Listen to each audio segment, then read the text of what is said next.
2026 നിയമസഭാ തിരഞ്ഞെടുപ്പുമായിട്ട് ബന്ധപ്പെട്ട വാർത്തകളിൽ എനിക്ക് ഏറ്റവും കൗതുകം തോന്നിയത് രണ്ട് പേരെ UDF സ്ഥാനാർത്ഥികളാക്കാൻ പരിഗണിക്കുന്നു എന്നുള്ളതാണ്.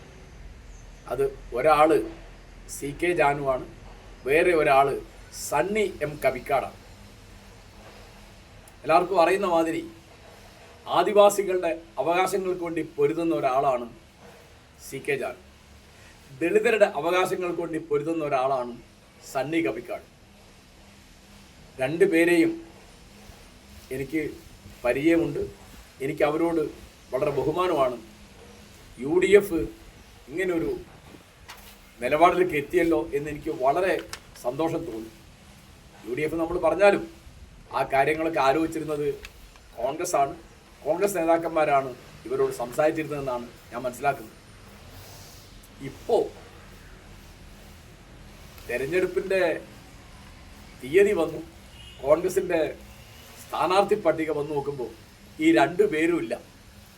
മാത്രമല്ല അവരോട് നിങ്ങളെ പരിഗണിക്കാൻ കഴിഞ്ഞില്ല എന്നൊരു ഖേദപ്രകടനം പോലും കോൺഗ്രസ് നേതാക്കന്മാർ UDF നേതാക്കന്മാർ നടത്തിയില്ല എന്നാണ് വാർത്തകളിൽ നിന്ന് ഞാൻ മനസ്സിലാക്കുന്നത്.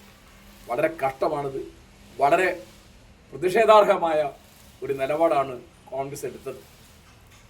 ഇപ്പോഴും ആദിവാസികൾക്ക് വേണ്ടി വളരെ വർഷങ്ങളായിട്ട് പൊരുതുന്ന ആളാണ് ജാനു.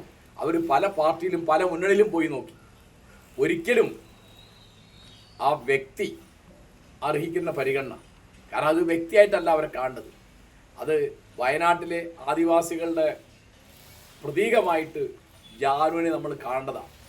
ഇവിടുത്തെ മുഖ്യധാര മാധ്യമങ്ങളോ മുഖ്യധാര രാഷ്ട്രീയ പാർട്ടികളോ ഒരിക്കലും അവരെ പരിഗണിച്ചിരുന്നില്ല. അപ്പം അങ്ങനെ ഒരു പരിഗണന അവർക്ക് കിട്ടിയല്ലോ എന്നായിരുന്നു എൻ്റെ ആശ്വാസം.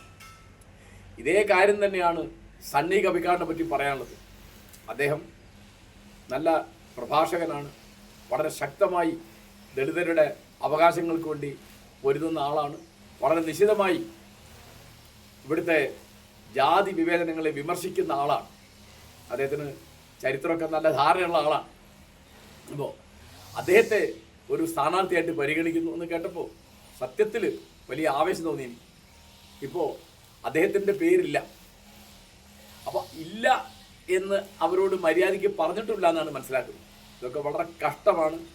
അതായത് ഇവിടുത്തെ വാസ്തവത്തിൽ മർദ്ദിതരായിട്ട്, ചൂഷിതരായിട്ട്, അവഗണിതരായിട്ട്, അവമാനിതരായിട്ട് കഴിയുന്ന രണ്ട് വിഭാഗമാണ് ഇവിടുത്തെ ദളിതരും ഇവിടുത്തെ ആദിവാസികളും.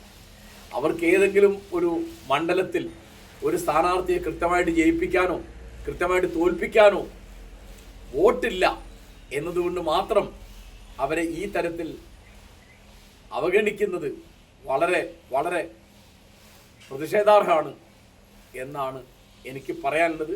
ഇന്നല്ലെങ്കിൽ നാളെ ഇവിടുത്തെ മുന്നണികൾ, ഇവിടുത്തെ രാഷ്ട്രീയ പാർട്ടികൾ അവർക്ക് അർഹമായ പരിഗണന കൊടുക്കും എന്ന് ഞാൻ ജനാധിപത്യത്തിൻ്റെ പേരിൽ വിശ്വസിക്കുന്നു.